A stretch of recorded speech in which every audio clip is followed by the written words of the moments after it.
Das profundezas clamo a ti, Senhor, escuta a minha voz. Sejam alertas teus ouvidos às minhas súplicas, Senhor. Das profundezas clamo a ti, Senhor, escuta a minha voz. Sejam alertas teus ouvidos às minhas súplicas, Senhor. Iniquidade se observares, Senhor, ó quem subsistirá?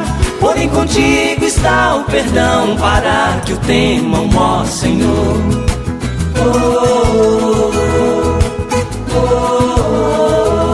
A minha alma o aguarda, minha alma anseia ao Senhor, mas que o vigia da madrugada pelo romper da manhã.